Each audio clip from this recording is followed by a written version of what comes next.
Century 21 et ses 915 agences immobilières au service de vos projets partout en France présentent Sud Radio Conseil de famille. C'est l'heure de retrouver Conseil de famille. Bonsoir Stéphane Moller. Bonsoir Philippe Rossi.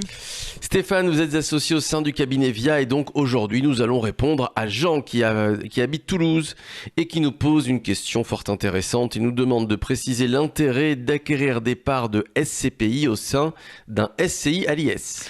Alors c'est effectivement un sujet un peu technique mais très intéressant. Et c'est vrai que ce type de questions se multiplie à mesure que les SCPI deviennent avec le temps l'un des placements favoris des Français. Avant de lui répondre, nous devons revenir sur quelques notions. Alors, d'abord, définir ce qu'est une SCPI. La société civile de placement immobilier ou pierre papier est un support d'investissement dédié à l'achat et la gestion d'un parc immobilier locatif. La SCPI permet notamment à des investisseurs particuliers de devenir propriétaires d'actifs immobiliers professionnels pour des montants relativement faibles et surtout de mutualiser leurs risques avec d'autres investisseurs. Philippe, je vais vous laisser faire la chronique, vous avez tout compris. Eh oui, alors pourquoi peut-il être pertinent de mettre des parts de SCPI dans une SCI à l'IS, Stéphane ? Eh bien, l'intérêt va être essentiellement fiscal, et ce, à deux titres.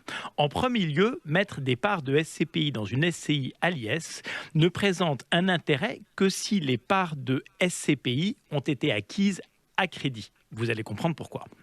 Alors, expliquez-nous. Eh bien, imaginons que je décide de m'endetter pour acquérir des parts de SCPI, ce qui, au demeurant, est souvent une bonne idée.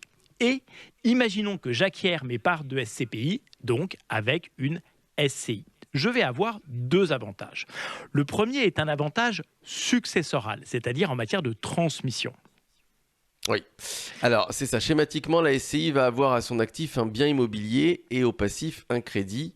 Et voilà, et donc comptablement, la SCI a donc une valeur quasi nulle. Je vais donc pouvoir la transmettre à mes enfants quasiment en exonération de droits de succession. On a donc bien un avantage successoral. Alors, Stéphane, second avantage fiscal ? Eh bien, pour faire simple, on va dire que le taux de fiscalité à l'IS est souvent inférieur au taux de prélèvement des personnes physiques. En l'espèce, il ne devrait pas dépasser 15%.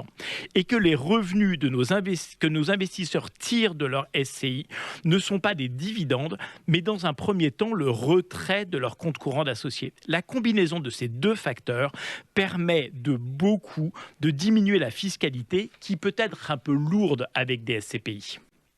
À qui l'acquisition de SCPI au travers d'une SCI est-elle destinée ? Eh bien, par exemple, à des investisseurs qui ont d'importantes tranches marginales d'imposition, mais qui veulent tout de même acheter de l'immobilier, par exemple pour leur retraite. Ou alors à des investisseurs qui souhaitent transmettre du patrimoine à leurs enfants. C'est très clair, merci Stéphane. Conseil de famille à retrouver en podcast sur notre site internet sudradio.fr et puis n'hésitez pas à prendre contact avec les équipes de VIA par le biais du site de Conseil de famille, conseil avec un s-2-famille.com. À demain Stéphane. À demain Philippe. C'était Sud Radio Conseil de famille. avec Century 21 et ses 915 agences immobilières au service de vos projets partout en France.